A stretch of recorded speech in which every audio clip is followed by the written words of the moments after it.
Hello everyone. Today I've got 3 horror books for you that are just fantastic.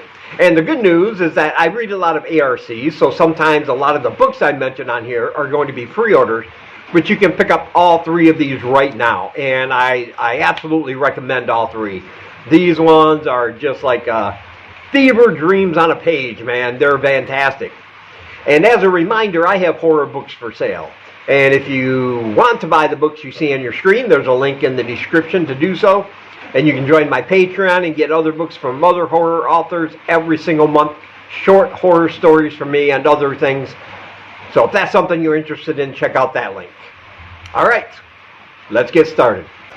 So the first book I'm going to talk about today is the latest from Hailey Piper. If you've been on this channel a while, you know I'm a big Hailey Piper fan. And this is her newest one that just came out this month.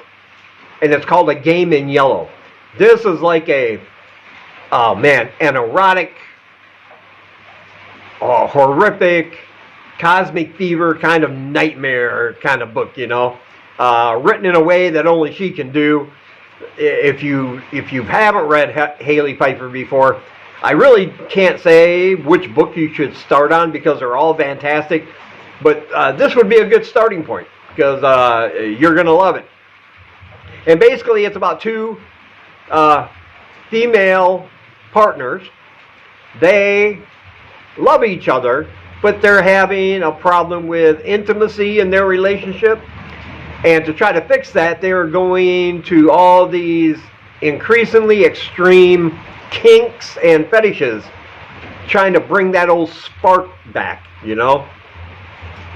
And it works somewhat, but they feel as if their relationship might be falling apart a little bit because of intimacy issues.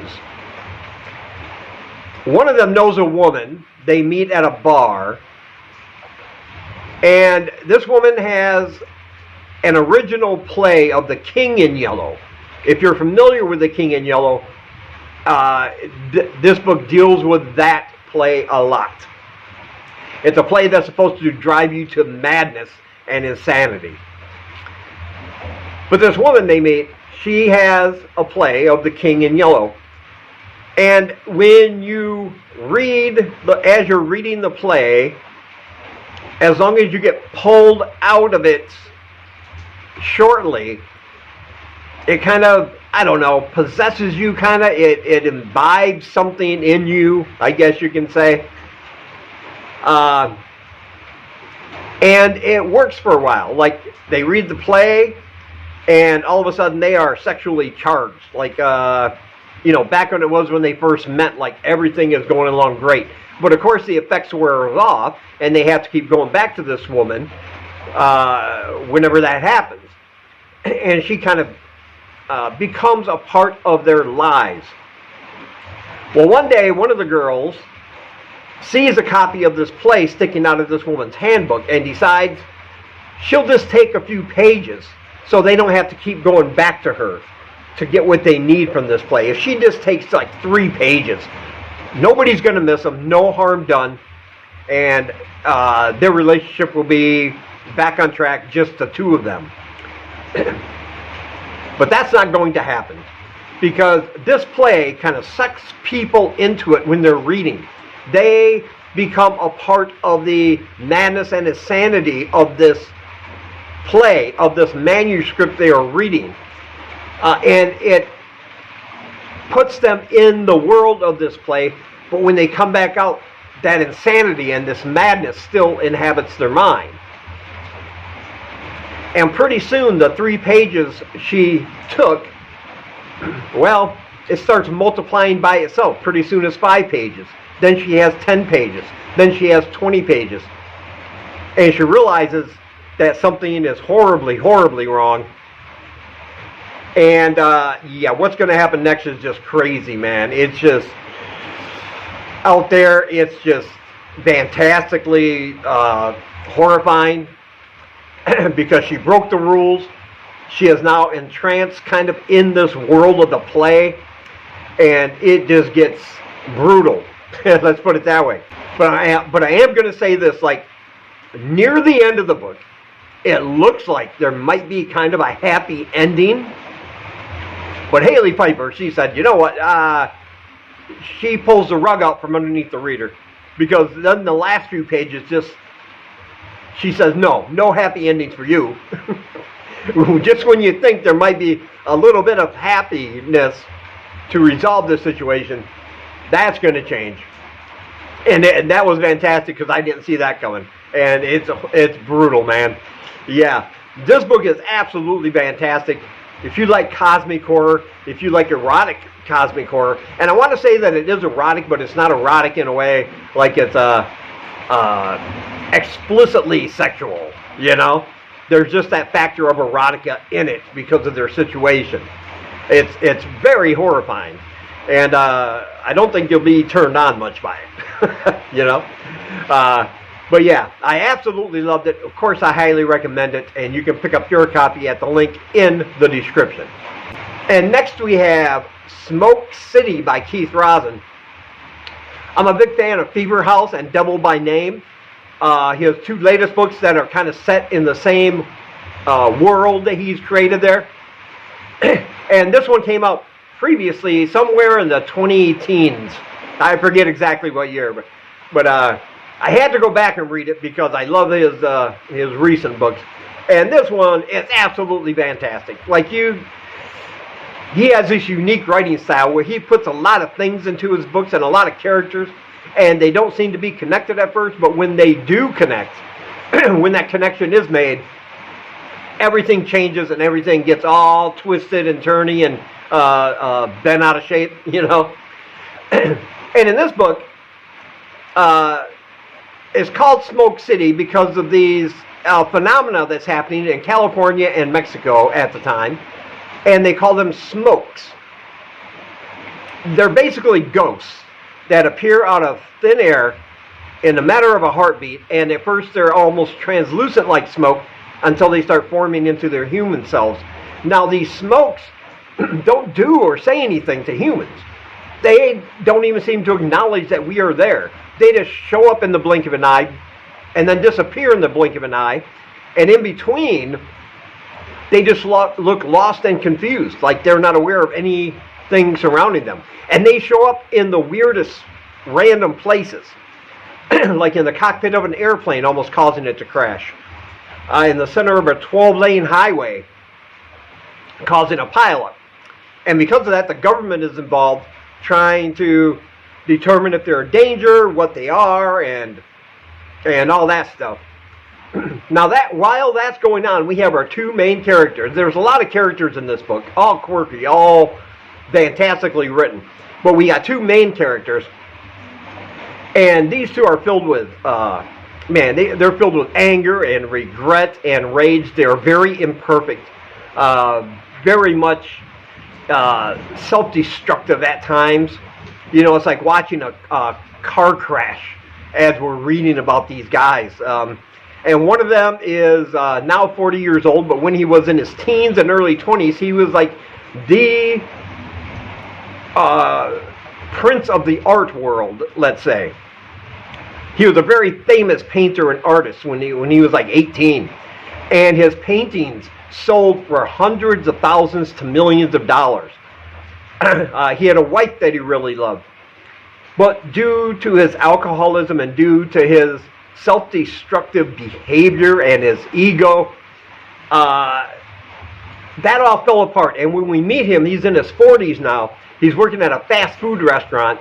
He's a complete mess. He only lives for alcohol, basically. And he's living in squalor. And everybody's abandoned him because he's burned all those bridges. Very self-destructive behavior. And then there's another man. And this man has lived thousands of lives throughout centuries. And he dies in a horrific way, all of it through every single one of his lives. He dies horrifically. But he gets reincarnated, and he remembers all his past lives. So it's death and rebirth, death and rebirth. And he's never lived past 57 years old. in any of his incarnations. And it's coming up on his 57th birthday. He's got like a week left when we meet him. And he knows that the end is coming. And he feels it's all because his original life, when he was born in the 1300s, he grew up and wound up being the executioner of Joan of Arc. And he feels that killing her, a person he considered a saint, cursed him from God to go through this never-ending loop of death and rebirth and dying horrifically of all different kinds of things. And we'll read about all of this, his past lives and everything throughout the book. But it's wild and it's out there.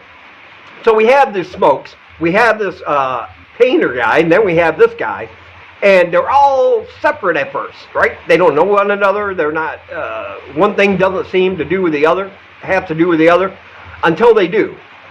Until these two are going to meet, and they're both going to go on a road trip in a really crappy van to Los Angeles, California, where the appearances of smoke are increasing.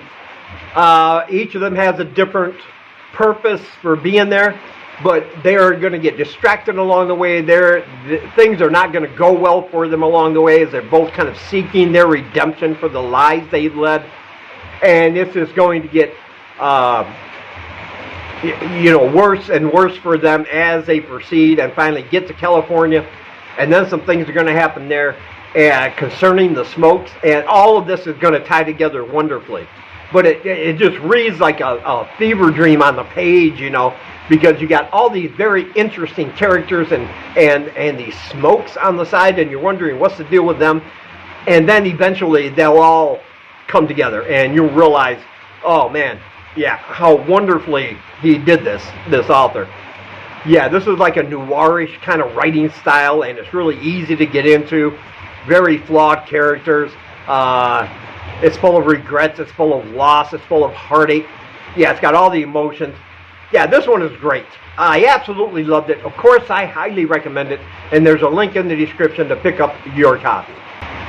And next we have Two-Headed Alligator. And this is unlike anything you probably ever read before, because this is about a pair of conjoined twins. These girls are conjoined at the heart. They share a heart. And their father refused to separate them at birth, not because he cared about them, but because he didn't want either one to survive. The doctor said they could separate them at birth. This one would survive, the other one wouldn't. But he didn't want either of them to survive, because he thought their mother died during childbirth, and he considered them a curse. But they grew up in an almost normal fashion. They just shared a body. And while they may be different in personality, that this is the only life they've known.